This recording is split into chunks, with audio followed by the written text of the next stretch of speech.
Hello everyone, welcome to Bind EduTech. Multiple choice questions of electrostatics इस पर बात कर रहे थे और अभी हम लोग स्पेशली कैपेसिटेंस और पोटेंशियल पर डिस्कशन हो रहा था। तो आज का जो फर्स्ट क्वेश्चन है कि when a conductor is placed inside uniform electric field, when a conductor is placed inside a uniform electric field,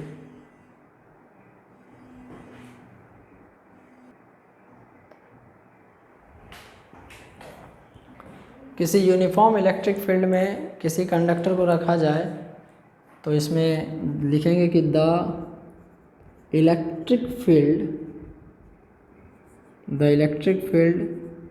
inside the conductor is always.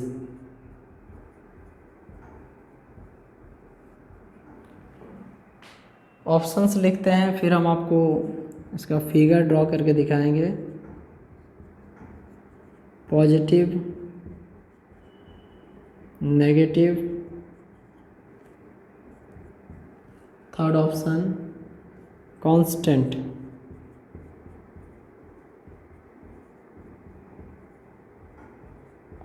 Fourth option zero. तो सवाल ये है कि when a conductor is held in electric field, मान लीजिए कि ये कोई यूनिफॉर्म इलेक्ट्रिक फील्ड है और इसके देखिए ये है प्लस चार्ज, ये माइनस चार्ज है। इसके अंदर यदि हम लोग एक कंडक्टर को प्लेस करते हैं तो इस कंडक्टर के अंदर कितना इलेक्ट्रिक फील्ड होगा। तो आपको बता दें, एक बहुत ही इम्पॉर्टेंट प्रिंसिपल है, charge resides on the outer surface of conductor. Charge resides on the outer surface of conductor.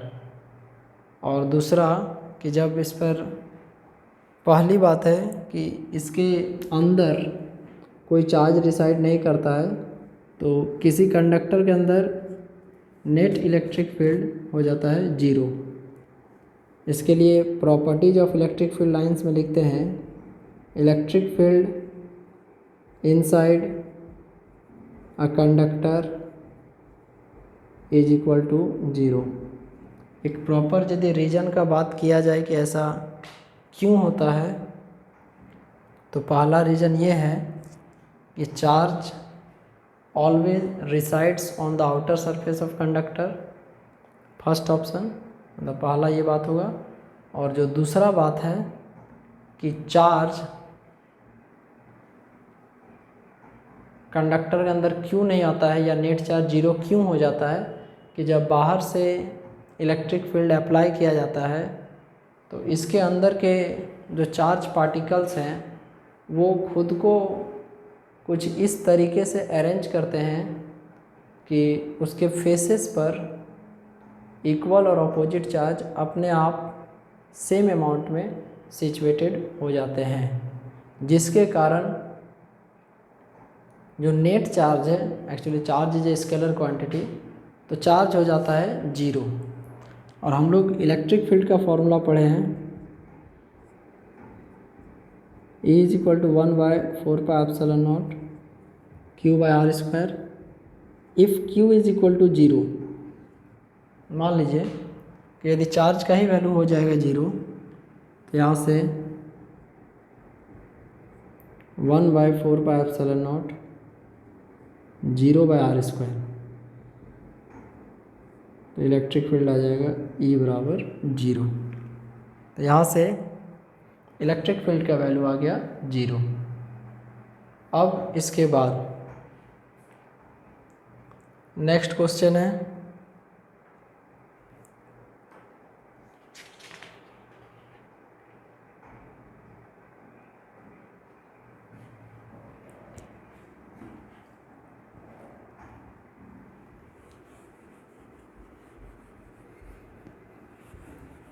capacitance of our planet Earth is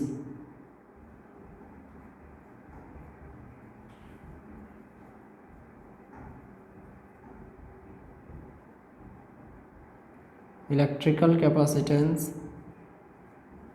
of our planet Earth is, पहला option दिया हुआ है 1 फराड,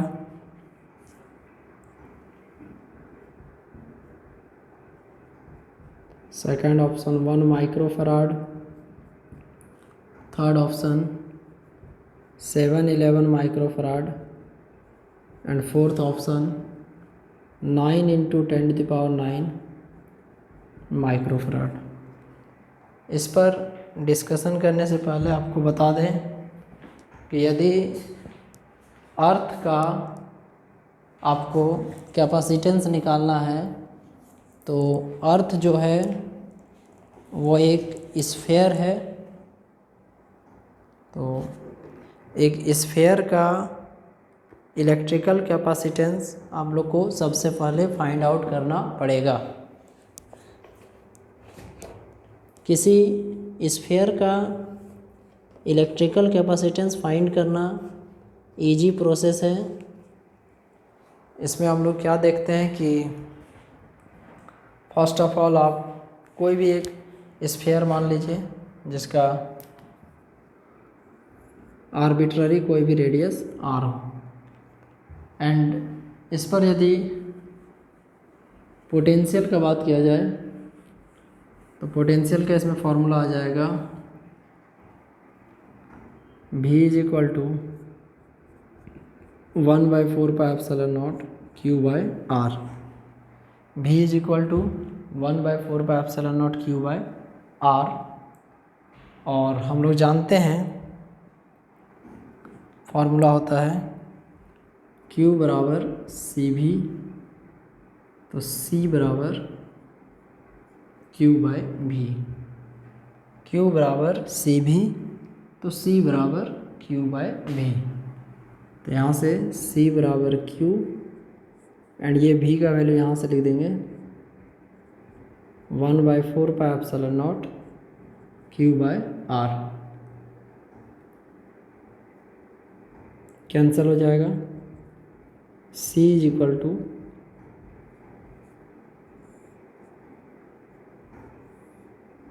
4πε0 R। C = 4πε0 R। तो यदि आपको अर्थ का capacitance जानना है तो you will have to apply this formula 4πε0 R। लेकिन उसके लिए जैसे first of all value of 4πε0 कितना होगा, R का वैल्यू कितना लेंगे, तो इसमें लिखेंगे वैल्यू ऑफ 4πε0, तो 1/4πε0 का वैल्यू होता है 9 × 10⁹, 1/4πε0 का वैल्यू। यहाँ से खाली 4πε0 का वैल्यू हो जाएगा 1/9 × 10⁹। ये कूलॉम्ब्स कांस्टेंट के विषय में हम लोग पहले भी पढ़ चुके हैं, एंड यहाँ से जो हम लोग वैल्यू देखे हैं दैट 1/9 × 10⁹, ये स्टैंडर्ड यूनिट में है। यूनिट जैसे होता है ε0 का यूनिट कूलॉम्ब स्क्वायर पर न्यूटन पर मीटर स्क्वायर। तो यहाँ से हम लोग को R का वैल्यू यदि पता हो जाएगा तो then we can easily calculate. तो लिखेंगे R जो है that is telling about the radius of earth. R जो है वो रेडियस ऑफ अर्थ है और उसका वैल्यू होता है 6400 किलोमीटर। 6400 किलोमीटर। तो देन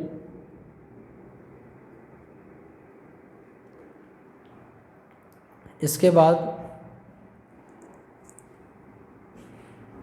हम लोग इस किलोमीटर को मीटर के फॉर्म में कन्वर्ट करेंगे।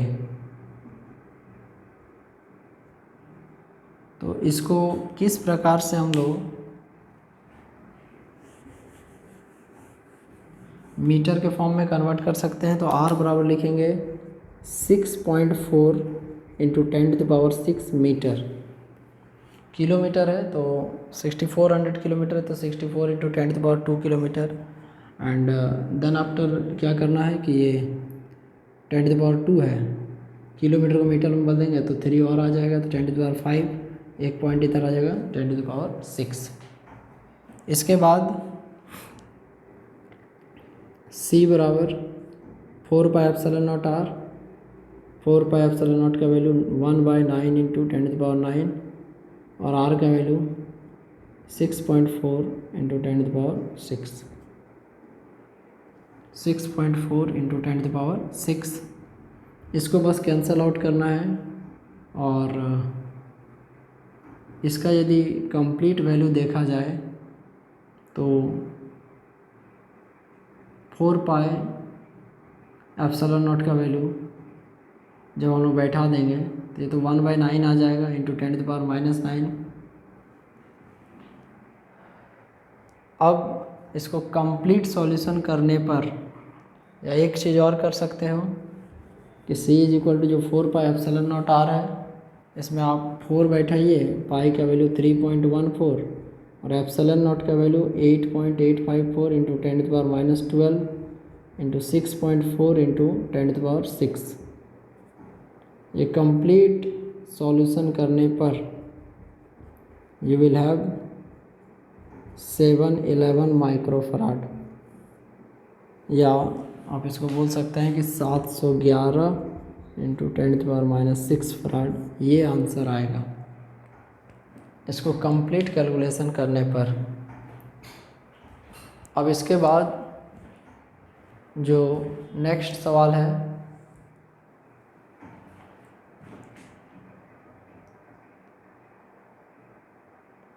उसमें पूछा जा रहा है एक रिलेशन के बारे में, that the relation between dielectric constant and electrical susceptibility of a medium is.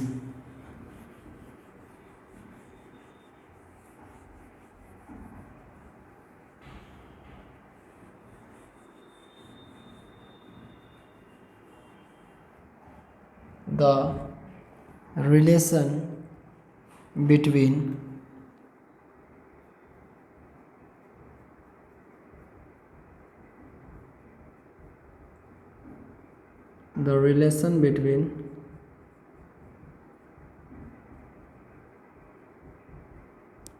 dielectric constant K and electrical susceptibility chi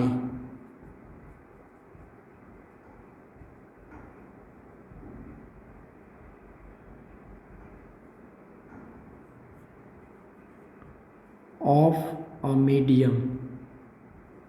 सवाल यह है कि the relation between dielectric constant K and electrical susceptibility of a medium. Option में 4 हैं, K = chi। Second option है K = 1 + chi। Third option है chi = 1 + K। And जो fourth option है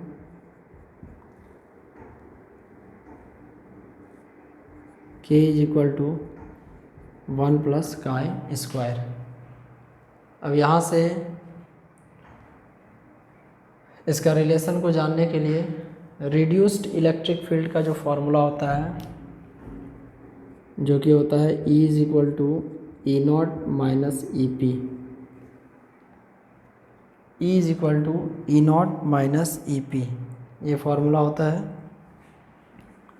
यहाँ से हम लोग लिख सकते हैं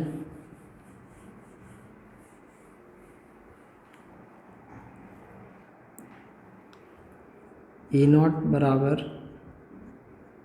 E plus E P, E not बराबर ई प्लस ई पी, ई बराबर ई नॉट माइनस ई पी, तो यहाँ से ई नॉट बराबर ई प्लस ई पी। अब ये जो ई पी है इसका यहाँ से वैल्यू यदि रखेंगे तो ई प्लस इसका value sigma P by epsilon naught, E P का value sigma P by epsilon naught.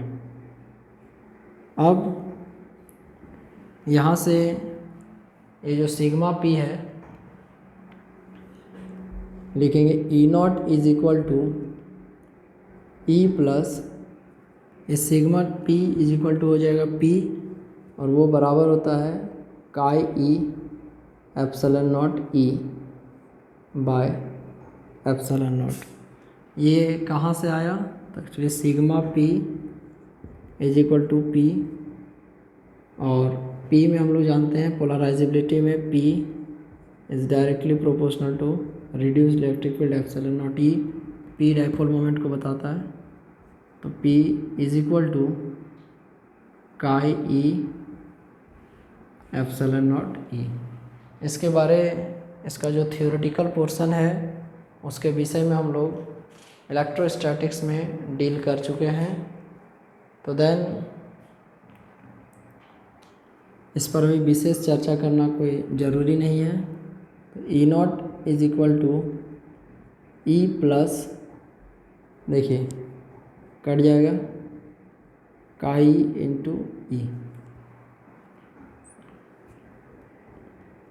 E not बराबर ये दोनों में से कॉमन ई 1 प्लस काई ई।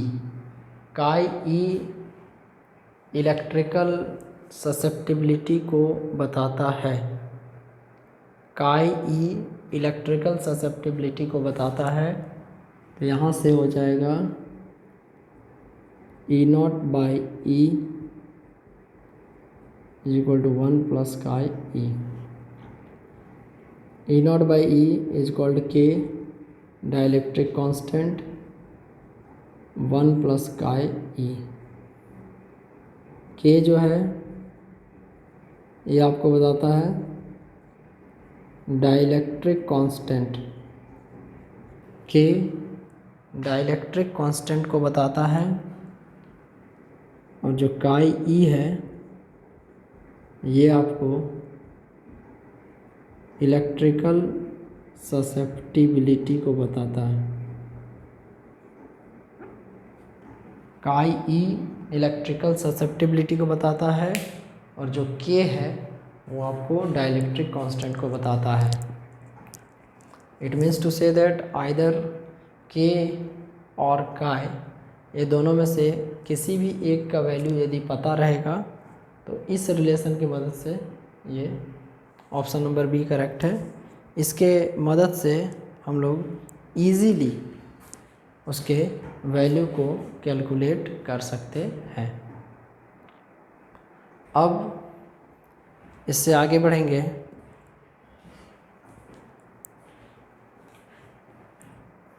तो नेक्स्ट में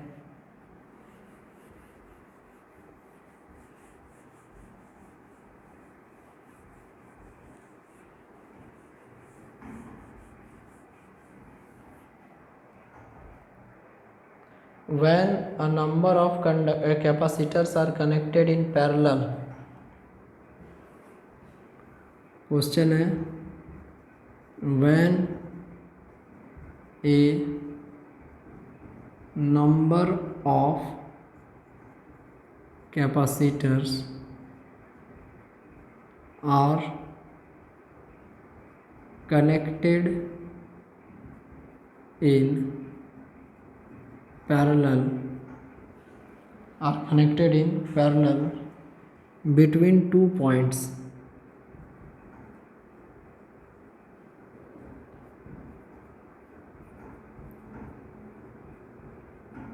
Between 2 points, the equivalent capacitance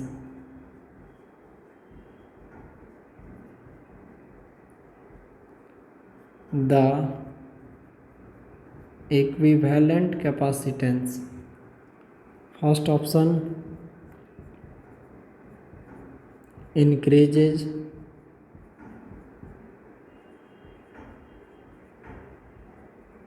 second option decreases, third option remains same,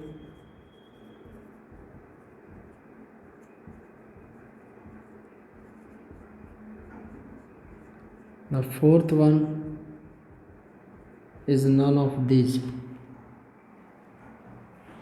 देखिए इसमें आपको करना क्या है, दिया हुआ है कि जब बहुत सारे कैपेसिटर्स को पैरेलल में कनेक्ट किया जाएगा, नंबर ऑफ कैपेसिटर्स है जिसको यदि पैरेलल में कनेक्ट किया जाएगा तो जो इक्विवेलेंट कैपेसिटेंस होगा वो क्या होगा, मतलब जो फाइनल कैपेसिटेंस होगा वो आखिर क्या होगा। ऑप्शंस आपके सामने हैं। आपको बता दें कि जब 2 या 2 से अधिक कैपेसिटर्स को पैरेलल में जोड़ा जाता है तो इफ़ेक्टिव कैपेसिटेंस का फॉर्मूला लीनियर में हम लोग जोड़ देते हैं। जैसे मान लीजिए ये एक कैपेसिटर है,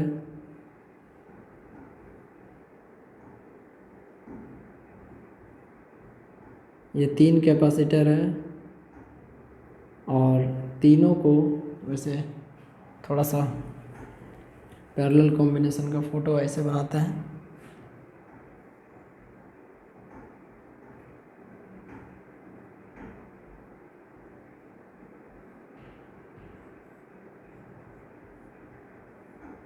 ये 3 कैपेसिटर हैं C1, C2 और C3। बाकी कनेक्शन में जो जो सर्किट को पूरा करने के लिए वो तो रहेगा ही। इन तीनों को यदि पैरेलल में जोड़ा जाएगा तो इसका इफ़ेक्टिव कैपेसिटेंस मतलब Cp का वैल्यू आ जाएगा C1 + C2 + C3। इसका डेरिवेशन यहाँ पर पढ़ना मैंडेटरी नहीं है, बट आपको हम हिंट कर देते हैं कि इस कंडीशन में करंट का वैल्यू चेंज हो जाता है और जब करंट का वैल्यू चेंज हो जाएगा तो टोटल चार्ज के लिए Q = हो जाएगा Q1 + Q2 + Q3। और वैसे तो होना चाहिए I = I1 + I2 + I3, but you can write Q = Q1 + Q2 + Q3। अब फॉर्मूला होता है Q बराबर CV, Q बराबर होता है CV। तो इसमें आप लिख दीजिएगा C1 भी + C2 भी + C3 भी, क्योंकि पोटेंशियल सेम है, पैरेलल कॉम्बिनेशन है। तो इसमें जो इफ़ेक्टिव कैपेसिटेंस का वैल्यू होता है वो इंक्रीज करता है। जैसे मान लीजिए ये सपोज कीजिए दिया हुआ है 2 फराड, ये दिया हुआ है 3 फराड और ये दिया हुआ है 4 फराड, और ये तीनों यदि पैरेलल में है तो आप इसको जोड़िएगा तो 2 फराड + 3 फराड + 4 फराड = 9 फराड।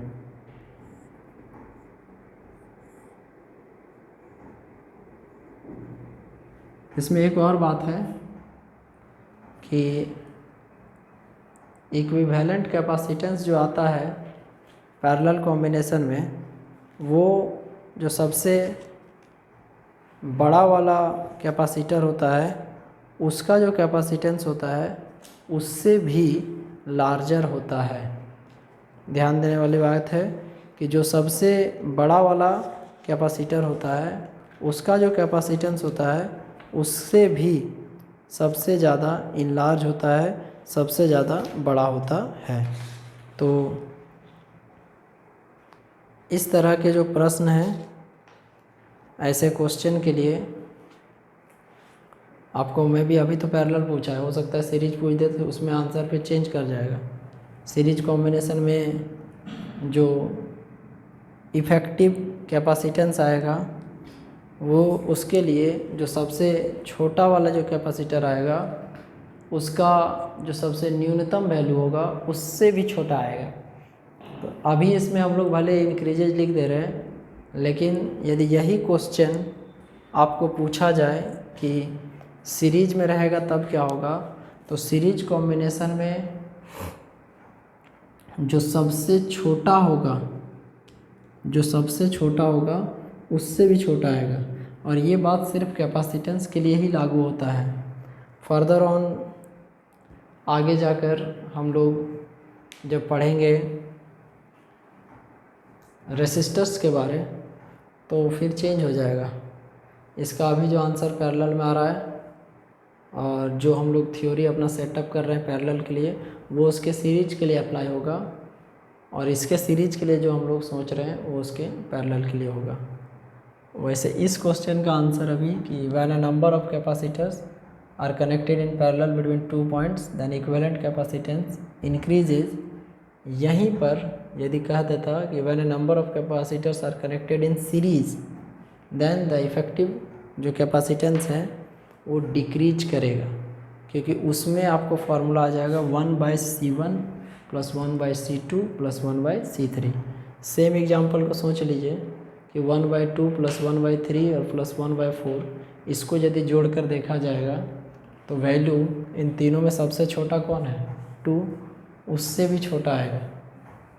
और सीरीज में जब जोड़े तो 9 आया, तो सबसे बड़ा है 4 जो कि 9 से काफ़ी मतलब छोटा है, और बोल सकते हैं कि इफ़ेक्टिव वाला जो वैल्यू है 9 वो 4 से काफ़ी ज़्यादा बड़ा है। तो ये सब थोड़े कन्फ्यूजन वाले क्वेश्चंस रहते हैं। आज का वीडियो लेक्चर यहीं तक रहेगा बच्चों। आगे कुछ और डिफरेंट टाइप्स के क्वेश्चंस हैं जिनके विषय में हम लोग नेक्स्ट क्लास से डील करेंगे। आप लोग अपने स्तर से भी इसको देख कर रखिए। नेक्स्ट क्लास में इसके आगे होगा। Take care of yourself. Thank you very much. Bye.